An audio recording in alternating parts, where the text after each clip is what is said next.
Vu que personne n'arrive à comprendre la dangerosité de cette machine, laissez-moi vous dire une chose. La Toyota Supra MK4 n'aurait jamais dû exister.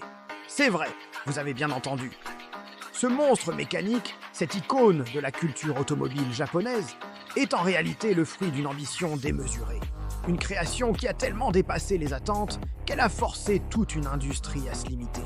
Remontons un peu le temps. Dans le Japon des années 90, une période dorée pour l'ingénierie automobile.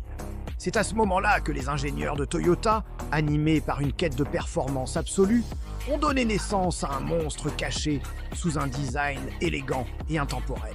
Cette voiture était si rapide, si puissante, qu'elle a provoqué un véritable séisme dans le monde automobile.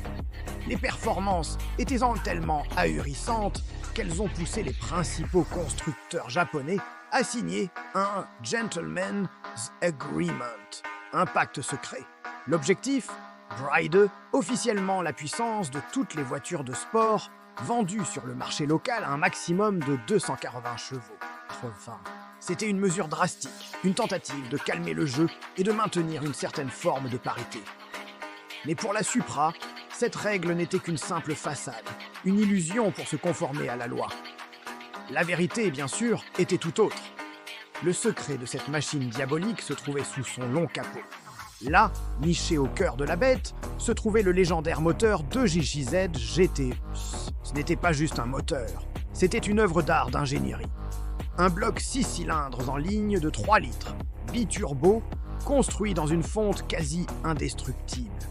Ce moteur était conçu pour encaisser des pressions et des contraintes que la plupart des autres blocs ne pourraient jamais supporter.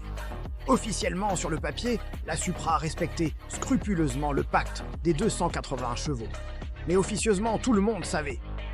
Une Supra sortant tout juste de l'usine développait déjà bien plus que ça. Les premiers tests sur banc de puissance révélaient souvent des chiffres plus proches des 320 ou 330 chevaux, et ce n'était que le début de l'histoire. Le véritable potentiel du 2JZ était sa capacité à être modifié. Avec quelques ajustements, un nouveau turbo, des injecteurs plus gros et une reprogrammation, ce moteur pouvait franchir la barre des 1000 chevaux sans même avoir besoin d'ouvrir le bloc. C'était du jamais vu.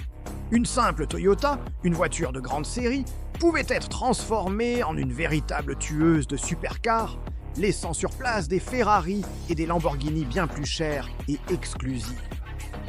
Elle est rapidement devenue la reine incontestée des courses illégales sur les autoroutes japonaises, notamment sur le fameux circuit de la Wangan, cette boucle d'autoroute autour de Tokyo. Là-bas, au milieu de la nuit, on pouvait voir des Supra dépasser les 300 km/h, alors que le reste du monde considérait encore que rouler à 130 était rapide. Au final, Toyota n'a pas seulement créé une voiture de sport exceptionnelle, ils ont créé un moteur si robuste, si fiable et si performant qu'il a fini par leur faire peur.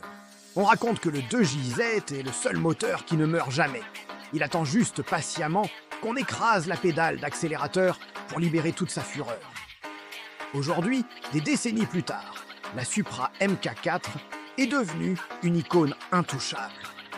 Sa cote sur le marché de l'occasion explose et chaque exemplaire est traité comme un trésor. Alors, je vous pose la question. Est-ce que la Supra MK4 est, pour vous aussi, la meilleure voiture de tous les temps? Dites-le moi dans les commentaires, j'ai hâte de lire vos avis. Et si vous aimez ce genre d'histoire sur les légendes de l'automobile, n'oubliez pas de vous abonner pour ne rien manquer. Merci à tous et à très bientôt.